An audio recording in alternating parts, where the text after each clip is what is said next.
नमस्कार बच्चों। आइए लक्ष्य निर्धारण से महत्वम पाठ से अभ्यास प्रश्न के अंतर्गत संस्कृत भाषायाम अनुवाद के प्रश्नों को पर चर्चा करें। हिंदी में वाक्य हैं, इन वाक्यों का संस्कृत भाषा में अनुवाद करना है। सर्वप्रथम पहला वाक्य, आश्रम में मुनि रहते थे। आश्रम में मुनि रहते थे। जैसा कि हमने चर्चा की है, इस पाठ में स्म विकरण का प्रयोग है। तो कोई भी शब्द के साथ यदि ता के साथ था लगता है, ते के साथ थे लगता है, जैसे मैं जाता था, मैं चलता था, रहा करता था, होता था, तो उसके लिए लट लकार के रूप के साथ स्म का प्रयोग होता है। यहाँ वाक्य है आश्रम में मुनि रहते थे। आश्रम में तो स्पष्ट है कि आश्रम के साथ में लगा हुआ है, अर्थात तो सप्तमी विभक्ति है। तो आश्रम की सप्तमी होगी आश्रमे।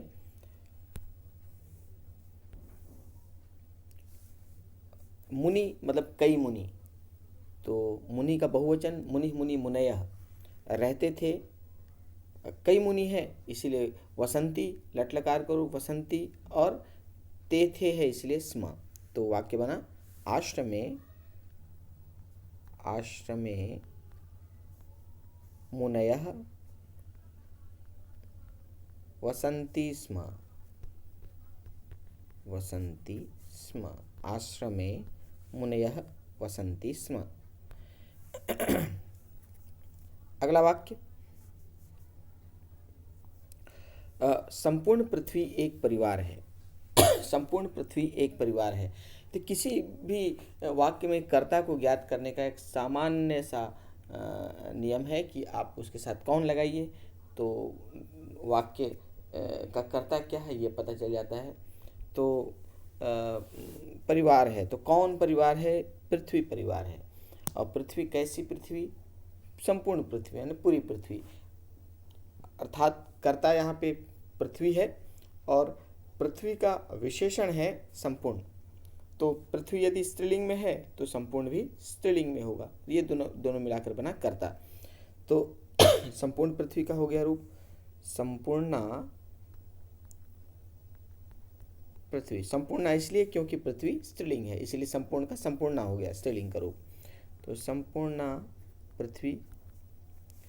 अब देखिए परिवार, कितना परिवार? एक परिवार। इसका मतलब परिवार विशेष्य है और एक उसका विशेषण है। वैसे भी इसके पहले हमने कई बार चर्चा की है कि किसी भी जो संख्यावाची होता है वो हमेशा विशेषण बन जाता है, तो उसके बाद का जो शब्द है उसका विशेषण बन जाता है। तो यहाँ पे एक है संख्यावाची, अर्थात ये जो एक है वो परिवार का विशेषण हो जाएगा। तो परिवार चूंकि पुल्लिंग है परिवारः, तो एक भी एका हो जाएगा पुल्लिंग में। तो संपूर्णा पृथ्वी एकः परिवारः है अस्ति। संपूर्णा पृथ्वी एकः परिवारः अस्ति। पूरी पृथ्वी, संपूर्ण पृथ्वी एक परिवार है। संपूर्णा पृथ्वी एकः परिवारः अस्ति। अगला वाक्य, वृक्ष की शाखा पर पक्षी बैठे हैं। अब देखिए इसमें कर्ता क्या है? बैठे हैं। कौन बैठे हैं? पक्षी बैठे हैं। पक्षी मतलब खग, पक्षी को संस्कृत में खग कहते हैं। तो पक्षी बैठे हैं मतलब कई पक्षी बैठे हैं, अर्थात खग का बहुवचन खगा खगौ खगाह। तो बैठे हैं, बैठने को या तो तिष्ठ कहते हैं या फिर उपविश कहते हैं। तो बैठे हैं मतलब उपविशन्ति, क्योंकि पक्षी कई हैं। कर्ता यदि बहुवचन में है तो क्रिया भी बहुवचन में होगा, अर्थात खगाह है तो क्रिया उपविशन्ति, खगाह उपविशन्ति। कहाँ पर? वृक्ष की शाखा पर। वृक्ष की अर्थात षष्ठी विभक्ति, वृक्ष का षष्ठी हो गया वृक्षस्य। शाखा पर, शाखा मतलब आकारांत स्त्रीलिंग, तो आकारांत स्त्रीलिंग के साथ पर लगा हुआ है मतलब सप्तमी। तो शाखा की सप्तमी शाखायाम, तो वृक्षस्य शाखायाम, वृक्षस्य शाखायाम पक्षी मतलब खगाह बैठे हैं, उपविशन्ति, उपविशन्ति। वृक्षस्य शाखायां खगाः उपविशन्ति। वृक्ष की शाखा पर पक्षी बैठे हुए हैं। यहाँ पे कर्ता पक्षी है, बहुवचन खगाः, इसीलिए क्रिया उपविशन्ति हुई। अगला वाक्य, राम ने रावण को बाण से मारा। राम ने रावण को बाण से मारा। तो किसने मारा? राम ने मारा। तो कर्ता यहाँ पे राम है क्योंकि उसके साथ ने लगा हुआ है। तो रामः, कर्ता मतलब रामः। किसको मारा? रावण को। तो को के लिए द्वितीय का प्रयोग होता है। तो रावण का द्वितीय रावणम, रामः रावणम। किससे मारा? बाण से मारा। तो बाण से, बाण माध्यम है मतलब बाण की तृतीया हो गई। तो बाण का बाणेन मारा, मारा अर्थात कार्य हो गया। तो ये अमारयत, अमारयत। यदि हम लंग लकार का प्रयोग करेंगे तो अमारयत होगा, और यदि त्वतु प्रत्यय का प्रयोग करेंगे तो हतवान, हतवान माने मारा, अमार्यत माने मारा, या अमार्यत के स्थान पे अहनत भी हो सकता है। जब किसी को जान से मार दिया जाता है तो अहनत हो सकता है। तो यहाँ पे अमार्यत होगा या अहनत होगा, दोनों सही है। और अगला वाक्य, मनुष्य का व्यवहार, सज्जनों का व्यवहार उत्तम होता है। सज्जनों का व्यवहार उत्तम होता है। अब यहाँ पे देखिए कर्ता क्या है? उत्तम होता है। कौन उत्तम होता है? व्यवहार उत्तम होता है। तो यहाँ पे कर्ता व्यवहार है।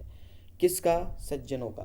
तो सज्जनों का, सज्जन का षष्ठी, सज्जनों का अर्थात षष्ठी का बहुवचन, तो सज्जन का बहुवचन सज्जना नाम। तो सज्जना नाम, इसको सताम भी कहते हैं, सताम या सज्जना नाम, सज्जना नाम। क्या? सज्जनों का क्या? व्यवहार,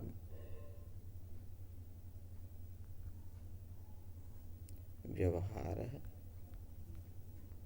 अब व्यवहार का विशेषण है उत्तम।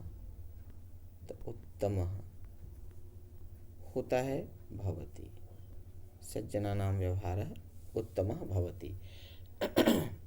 तो इस प्रकार हमने वाक्य निर्माण देखा, वाक्य का अनुवाद देखा। अब बढ़ते हैं आगे अगले प्रश्न पर।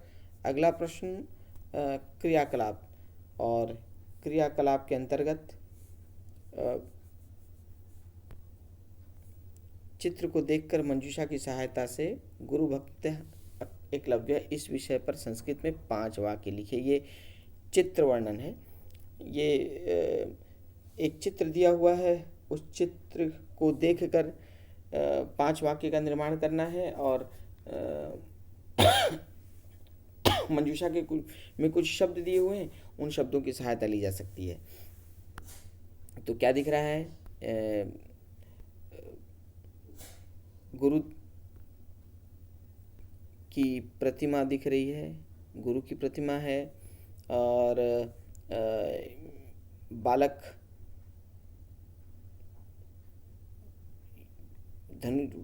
धनुष का अभ्यास कर रहा है, धनुर्विद्या में धनुर्विद्या का अभ्यास कर रहा है, और वह एकलव्य है। ये इसका पता चलता है मंजूषा के माध्यम से। मंजूषा में दिया है द्रोणाचार्य कौरव पांडवा नाम गुरु, भिल्ल बालः मतलब भिल्ल जाति का बालक, मह्यम मुझे, राज शिक्षक, मम मेरा गुरु, एकाम मूर्तिम एक मूर्ति को, धनुर्विद्यायाम निपुण धनुर्विद्या में निपुण, असमर्थ माने असमर्थ, अरचयत माने रचना किया। तो अब देखते हैं वाक्य। सर्वप्रथम जब भी हम चित्र वर्णन करते हैं तो सबसे पहले देखते हैं कि यह किसका चित्र है। तो यह एक भिल्ल बालक एकलव्य का चित्र है।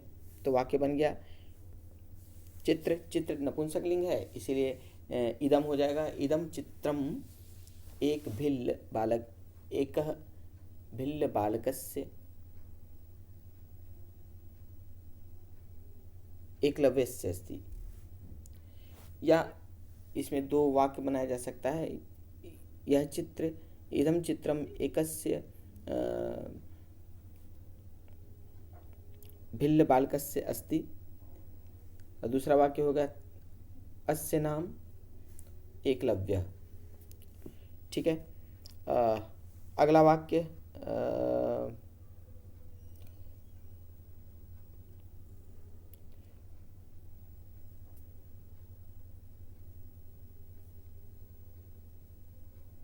चित्र में गुरु द्रोणाचार्य की प्रतिमा है, स्थापित है।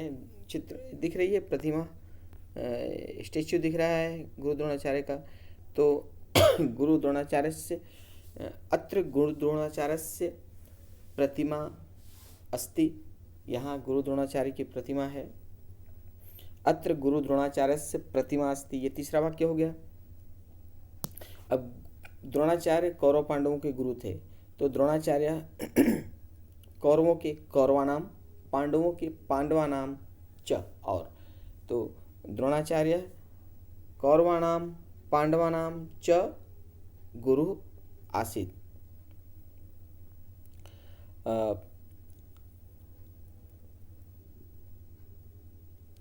अगला वाक्य एकलव्य धनुर्विद्या में निपुण था।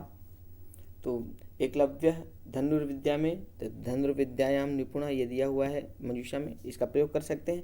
एकलव्य धनुर्विद्यायाम निपुण आसीत्।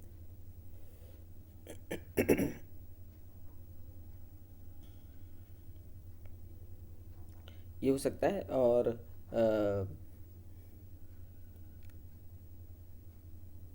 उसने गुरु द्रोणाचार्य का चित्र बना, गुरु द्रोणाचार्य की प्रतिमा बनाई। तो सह द्रोणाचार्य से प्रतिमाम अरचयत, अरचयत मैंने बनाई। उसी ने गुरु द्रोणाचार्य की प्रतिमा ने सह एव गुरु द्रोणाचार्य से प्रतिमाम अरचत। सह एव उसी ने गुरु द्रोणाचार्य से प्रतिमा बनाई, तो प्रतिमाम अरचयत। इस प्रकार 5 वाक्य की रचना करना है। चलिए आगे बढ़ते हैं अगले प्रश्न पर। दी गए वर्ग पहली से संधियुक्त शब्द को पदों को चुनकर उनका संधि विच्छेद कीजिए। यहाँ संधियुक्त शब्द को पहले रेखांकित करना है और उसके बाद उसका संधि विच्छेद करना है। जैसे चित्र में एक उदाहरण दिया हुआ है,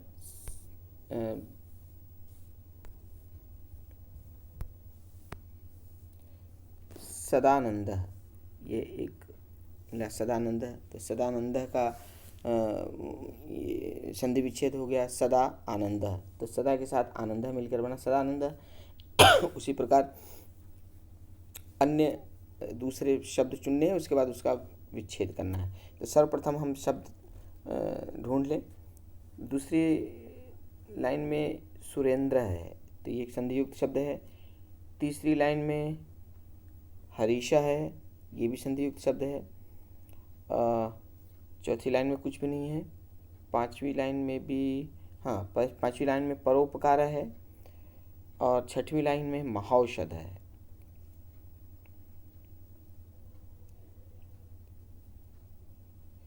ऊपर से नीचे भी हम देखते हैं कुछ शब्द मिल जाएंगे।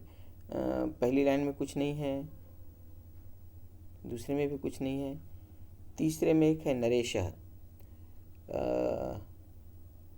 चौथे में कुछ नहीं है, पाँचवें में स्वागतम है, पाँचवें में, और छठवें में है दीपोत्सव। अब देखते हैं इसका संधि विच्छेद। सदानंद तो हो गया है। दूसरा सुरेंद्र, तो सुरेंद्र का हो जाएगा, यहाँ ए है बीच में अर्थात गुण स्वर संधि है, तो ये होगा सुर के साथ इंद्र सुरेंद्र, सुर इंद्र सुरेंद्र। अगली लाइन में हरीश है, बड़ी की मात्रा है मतलब दीर्घ स्वर संधि, तो ये होगा हरि के साथ ईशा, हरि धन ईशा। हरि में छोटी की मात्रा रहेगी और बड़ी ई, तो हरि ईशा हरीशा। अगली लाइन, अगला है शब्द परोपकार। यहाँ पे बीच में ओ है अर्थात गुण स्वर संधि, तो अ के साथ उ मिलता है तो ओ बन जाता है, तो ये बना पर के साथ उपकार परोपकार। तो परोपकार पर के साथ उपकार। अगला शब्द है महौषध। तो महौषध में औ है अर्थात वृद्धि स्वर संधि, तो ये हुआ महा के साथ औषध महौषध। यहाँ वृद्धि स्वर संधि है, ए ऐ ओ औ के साथ अ या अ आ के साथ ए ऐ ओ औ मिलता है तो उसकी मात्रा की वृद्धि हो जाती है। तो महा में आ है, आ के साथ औ मिलके महौषधि हो गया, तो महा औषध महौषध। अगला शब्द हमने देखा था नरेश। तो ए है बीच में अर्थात गुण स्वर संधि, तो ये बनेगा ई के साथ अ के साथ ई मिलके ए हो जाता है, तो नर के साथ ईशः नरेशः, नर के साथ ईशा नरेशा। अगला शब्द है स्वागतम।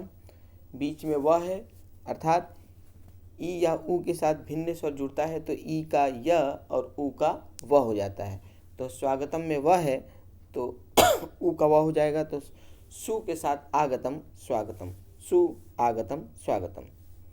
अगला शब्द दीपोत्सव। तो यहाँ फिर से ओ है अर्थात गुण स्वर संधि है, अ के साथ उ मिलके ओ हो जाता है, तो दीप के साथ उत्सव दीपोत्सव बनेगा। आइए आगे बढ़ते हैं अगले प्रश्न। स्वमूल्यांकनम। अधोलिखित पदानाम पद परिचय देताम। पद परिचय देना है, बताना है कि किसका रूप है। तो पश्यन्ति, तो पश्यन्ति प्रथम पुरुष का बहुवचन है, दृश्य धातु प्रथम पुरुष बहुवचन, तो दृश्य का रूप हो जाता है पश्य, और लट लकार, हाँ ये भी लिखना पड़ेगा लट लकार प्रथम पुरुष बहुवचन। अगला आदिशत। आदिश लंग लकार प्रथम पुरुष एक वचन, आदिशत आदिशताम आदिशन, लंग लकार प्रथम पुरुष एक वचन। अगला है हर्षेण। यहाँ शब्द रूप है हर्ष तृतीया एक वचन, हर्षेण हर्षाभ्याम हर्षैः, तो हर्ष तृतीया विभक्ति एक वचन। अगला गृह्णन्ति। ग्रह के साथ प्रथम पुरुष का बहुवचन है, लट्लकार प्रथम पुरुष बहुवचन, गृह्णाति गृह्णातः गृह्णन्ति, तो लट्लकार प्रथम पुरुष बहुवचन। अगला भवत लोट लकार है, रूप चलता है भवतु भवताम भवन्तु भव भवतम भवत, अर्थात भू धातु लोट लकार मध्यम पुरुष बहुवचन, तो मध्यम पुरुष का रूप है भव भवतम भवत, तो लोट लकार मध्यम पुरुष बहुवचन। अगला अवदत्त लंग लकार है, लंग लकार प्रथम पुरुष एक वचन, अवदत्त अवदाम अवदन, तो लंग लकार प्रथम पुरुष एक वचन। आइए देखते हैं अगले प्रश्न, मूल्यपरक प्रश्न, वैल्यू बेस्ड क्वेश्चंस। जीवने सफलतायाः आधारस्तंभः लक्ष्य निर्धारणम एव वर्तते। जीवन में सफलता का आधार स्तंभ लक्ष्य को निर्धारित करना ही है। अत्र जीवने सफलतां प्राप्तुं कस्य आवश्यकता भवति। यहाँ जीवन में सफलता प्राप्त करने के लिए किसकी आवश्यकता होती है। तो ये वाक्य स्टेटमेंट है, सफलता का आधार स्तंभ लक्ष्य निर्धारण है। तो जीवन में सफलता के लिए किसकी आवश्यकता है। कभी कभी अभ्यास, यदा कद्याभ्यासम, निरंतर अभ्यास और अनभ्यास। निश्चय ही निरंतर अभ्यास से ही सफलता प्राप्त होती है, तो निरंतरम सतत अभ्यास। अगला अभ्यासेन नरः दक्षः भवति। अभ्यास से मनुष्य निपुण होता है। अभ्यासाय किम आवश्यकम, अभ्यास के लिए क्या आवश्यक है। एकाग्रता, चपलता, चपलता अर्थात चंचलता, और जाड्यता, जाड्यता का अर्थ होता है मूर्खता। तो अभ्यास के लिए, अभ्यास से नर कैसा बनेगा? मूर्ख बनेगा, चंचल बनेगा, एकाग्र बनेगा? तो स्पष्ट है कि वह एकाग्र बनेगा।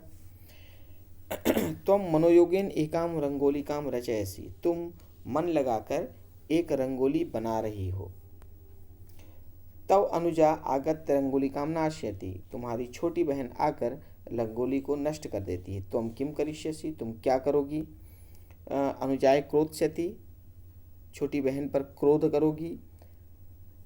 ताम स्नेहेन पुनः इत्थम न कर्तुम कथिष्यसि, तुम स्नेहपूर्वक उसे फिर से ऐसा न करने को कहोगी। और चुपचाप तूष्णीम भूत्वा पुनः रंगोलिकाम रचिष्यसि, चुप होकर फिर से रंगोली बनाने लगोगी। तो दूसरा है इसका उत्तर, इसलिए क्योंकि यदि तुम चुप होकर फिर से रंगोली बनाने लगोगी तो वह फिर से इसी प्रकार उसे नष्ट कर सकती है। और पहला ऑप्शन है अनुजाय क्रोध सती, छोटी बहन पर क्रोध करना इस समस्या का समाधान नहीं है। उसे समझाने पर वह अपनी गलतियों को समझेगी और फिर से उसे नहीं करेगी। तो तुम स्नेह से फिर से इसे ऐसा न करने को कहोगी। तो ये इसका उत्तर हुआ। तो इस प्रकार यह पाठ समाप्त हुआ। मुझे पूर्ण विश्वास है कि यह पाठ आपको भली भांति समझ में आ गया होगा। तो मिलते हैं अगली कक्षा में नए शीर्षक के साथ। आपका दिन शुभ हो।